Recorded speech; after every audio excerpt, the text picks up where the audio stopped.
네. 그리고 대학원까지 들어가기는 굉장히 어려웠을 겁니다. 그렇죠. 네, 이미 받아놓은 대출이 상당했을 거고요.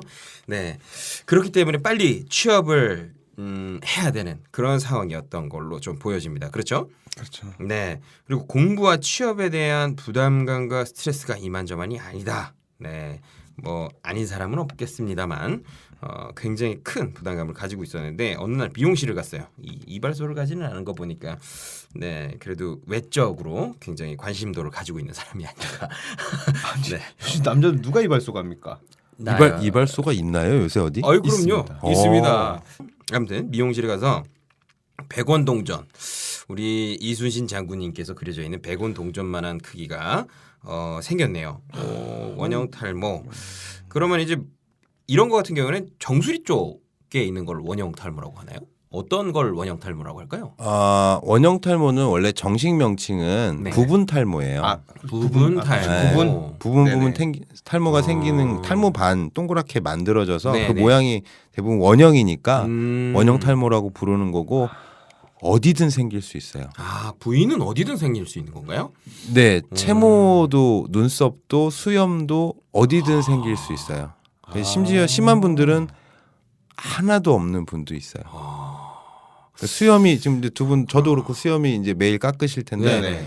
이렇게 동그랗게 수염에 이제 탈모반이 생겼다 그러면 좀 아니면 이제 코 밑 수염 양쪽이 있는데 인중 좌우가 한쪽은 아예 없다 뭐 이런 분도 있으시고 그것도 탈모에 들어가는 거예요? 그게 원형 탈모라고 부르는 이제 원형 부분 탈모. 탈모의 증상이죠.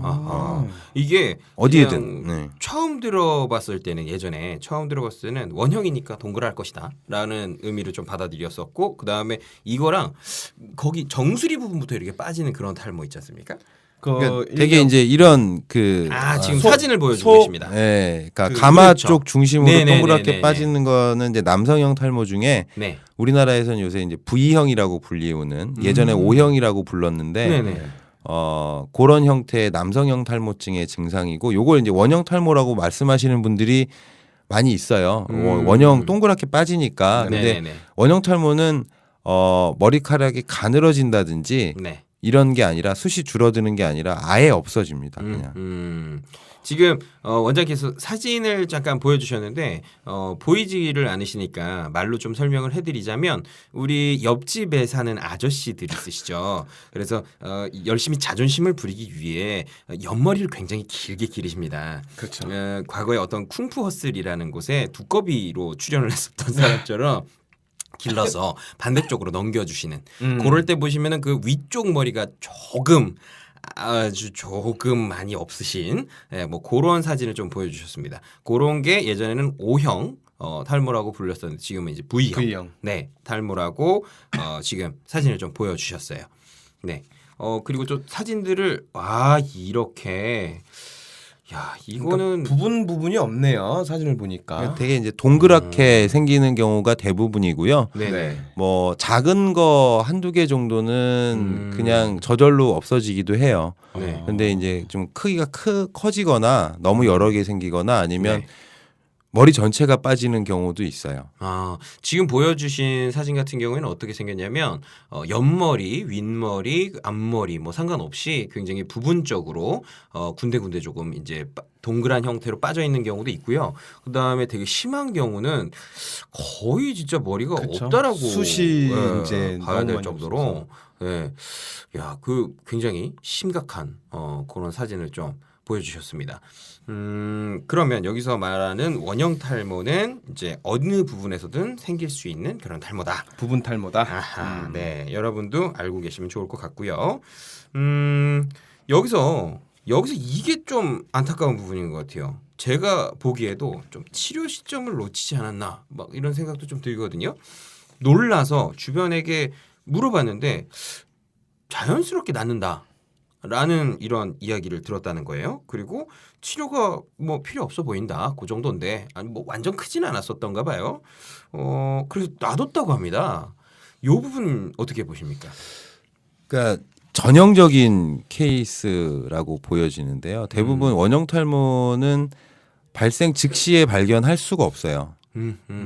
이제 위치상 잘 보이는 부분이라면 모를까 그치, 옆머리나 이런 데. 앞머리 정도 이마에 가까운 부분이 아니고서는 네네. 본인이 발견하기가 어려워요. 처음에는 대부분 다 미용실에서 발견을 하는데 네.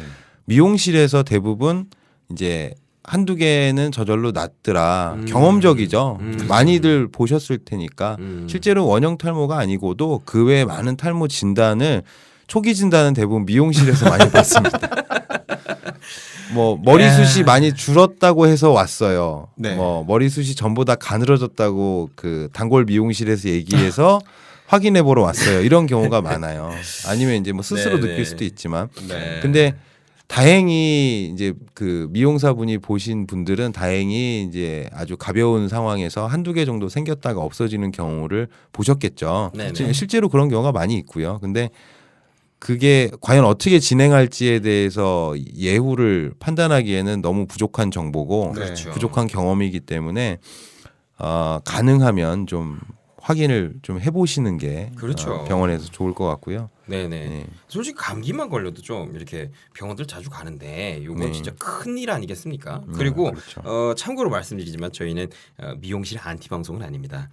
여러분 아니 왜냐면 전주에도 이제 성형 관련 이야기를 하다가 거기서도 이제 시술을 네, 야매로 우리 어머님께서 그렇죠. 굉장히 좋아하시는 야매로 이제 쌍꺼풀 시술을 받게 되시는데 아무튼 그 부분에 대해서 이야기를 나누다 보니 꼭 미용실 얘기가 아니더라도 오해는 마셨으면 좋겠습니다. 저희는 미용사분들을 굉장히 사랑하고 있습니다. 여러분 많이 발견을 빨리 해주시고 이제 앞으로 가서 진료를 한번 받아봤으면 좋겠다. 이런 멘트 좀 해주셨으면 좋겠습니다.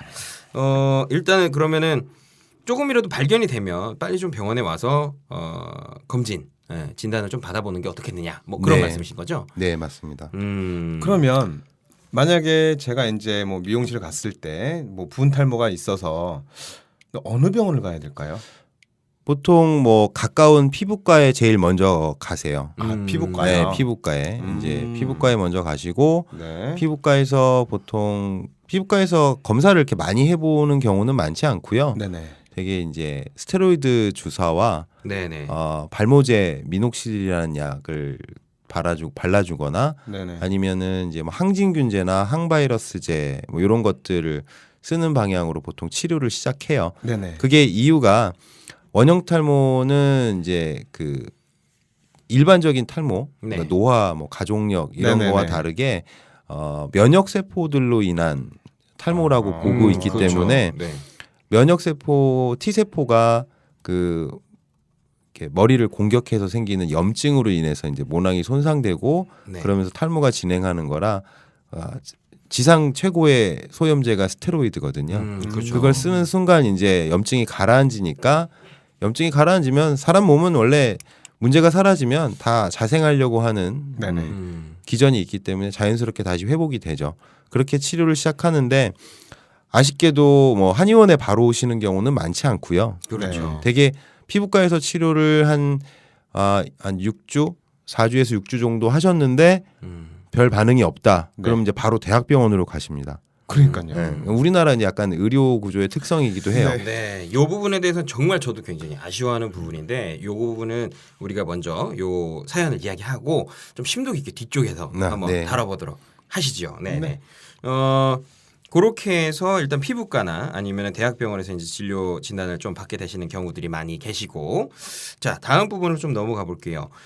자연스럽게 좋아지는 듯 하더니라는 부분이 좀 있어요. 그러니까 아까 말씀하신 것처럼 사람 몸이라는 게 어떻게든 다시 되돌아가려고 하는 습성 때문에 조금만 괜찮아지는 듯 보였었던 것 같습니다. 이 부분은 그러다가 다시 좀 여러 부분에서 발견이 되기 시작합니다. 여기서 이제 심각성을 좀 느낀 것 같아요. 그러면서 대학병원에 가서 정밀 검사도 좀 받아봤고요. 그리고 콜레스테롤 수치가 조금 뭐 높은 거 빼고는 아무런 이상이 없다는 것으로 나왔다고 합니다. 이유가 뭘까요?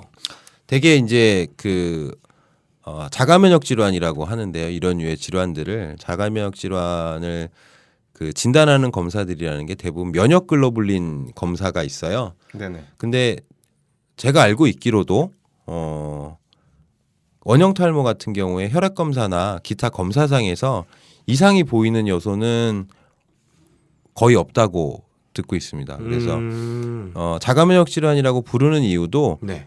탈모가 생긴 부위에 조직 검사를 해봤더니 거기에 면역 세포가 이상하게 많이 모여 있더라. 목은 주변에. 그래서 아 그런가 보다라는 정도지. 아직 네. 그러니까 사실 밝혀진 게 많지 네. 않은 그런 질환 중에 하나예요. 그래서 아주 대증적인 요법들을 많이 하고 있고 자가 면역 질환을 치료하는 방법들 위주로 치료를 하고 있고요. 네. 대부분 뭐 아이들이 탈모가 생기면 특히 어머니들은 바로 대학병원으로 가거든요. 네, 맞아요. 아이들이요?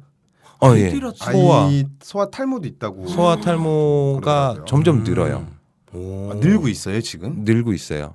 그것도 통계가 있는데 소아 청소년 인구는 줄고 있거든요. 네. 네, 줄고 있어요. 근데 원형 탈모 환자 수는 늘고 있어요. 그러니까 발생률은 훨씬 더 높아지는 거죠. 인구가 줄고 있는데 환자 수는 늘고 있으니까 네. 더 많이 늘고 있는 거죠. 그러니까 그러면 그 빨강 펜 정말 애들 그 싫어하는데 구멍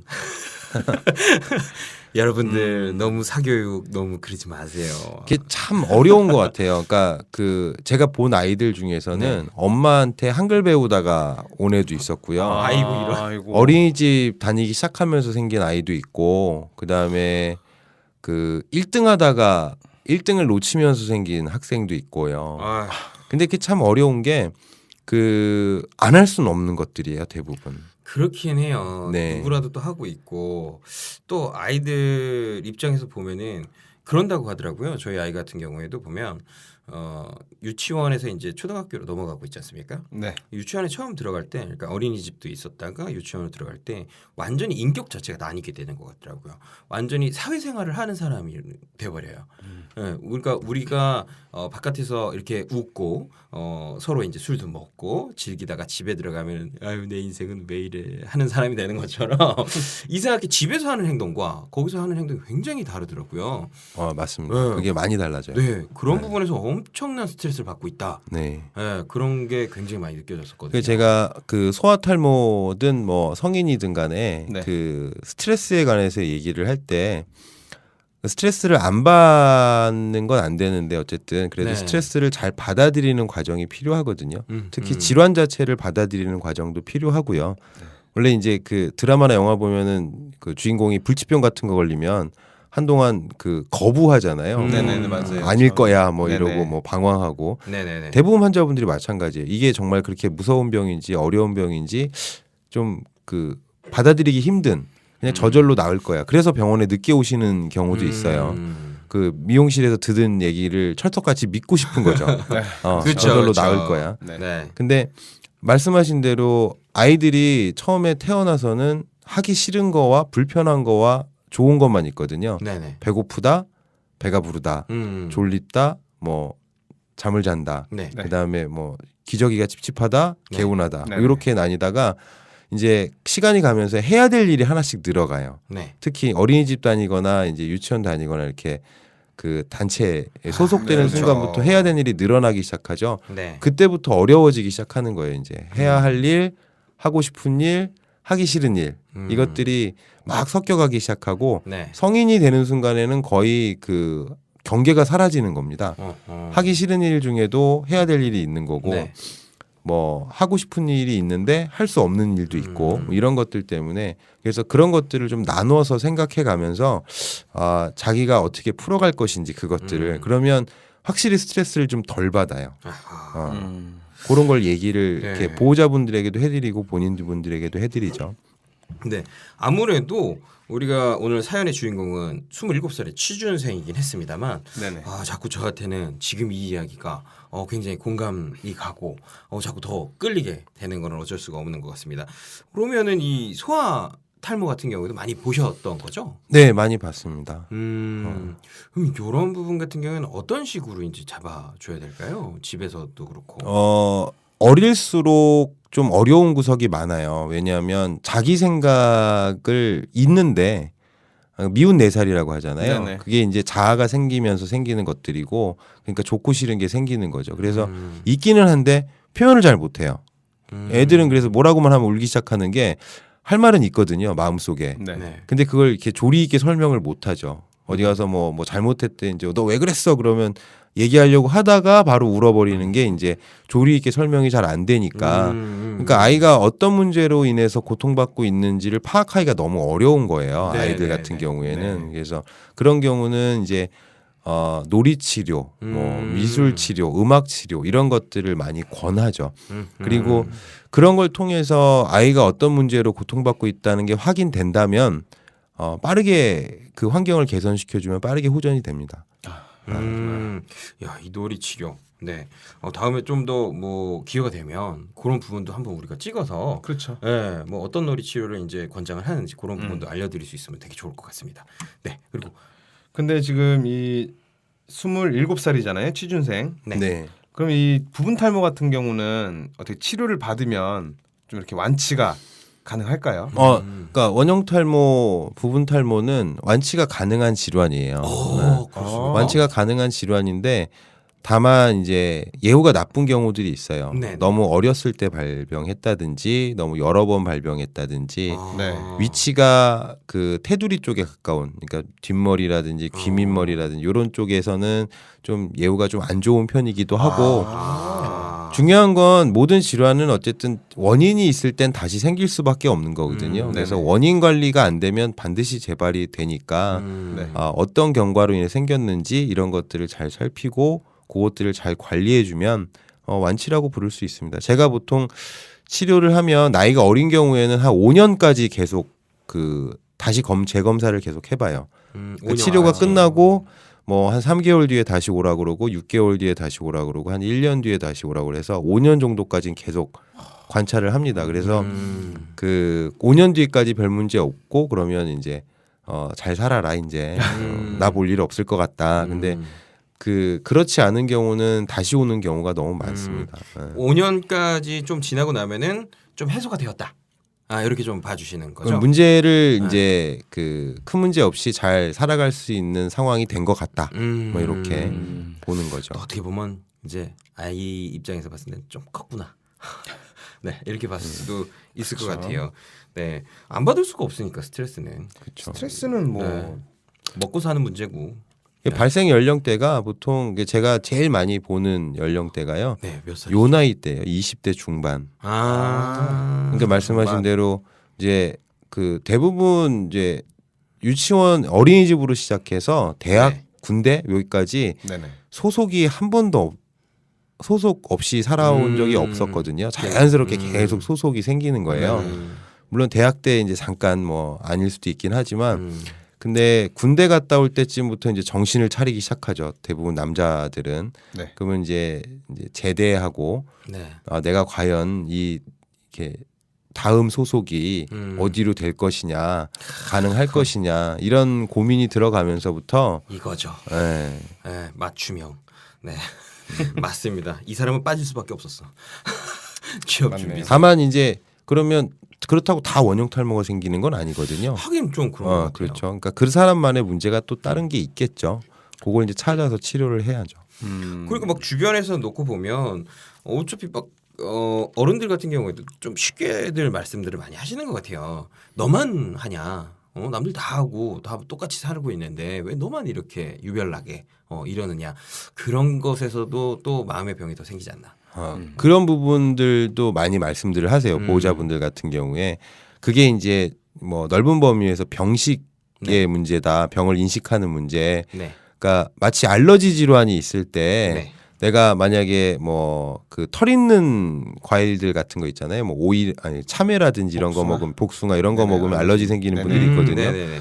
그렇게 생각해야 된다 이렇게 말씀을 드려요. 그 뭐 아들이 복숭아 먹으면 입술이 주먹만해지는데 그 이기고 먹으라고 하실 거냐고 아니면 털을 깎아주던지 아니면 먹지 말던지 이렇게 네네. 해야 되는 문제니까 그렇게 접근하시는 게 서로 편하다. 아버님도 답답하시고 뭐 그렇게 생각을 하시는 게 좋죠. 지금 말씀은 가족들끼리도 어떤 이해할 수 있는 그런 범주를 좀 알려주시는 거네요. 그렇죠. 네. 중요합니다, 되게. 야, 확실히 좀 어떤 심리치료적인 것들에 대한 어떤 프로그램들을 많이 보게 되면은 단순히 그 상대자뿐만이 아니라도 제2, 3자까지도 그 주변인들까지도 같이 좀 치료가 좀 병행되어야 된다라는 부분이 좀 나왔었는데 이것도 다르지 않네요. 네, 맞습니다. 네. 그러면 네. 제가 또 좀 질문이 있어서 탈모가 어떻게 보면 유전이잖아요. 네, 유전성이 있다고 하죠. 근데 사람들은 거의 다 그래요. 이건 탈모는 다 유전이니까 니네 아버지가 이제 탈모가 있고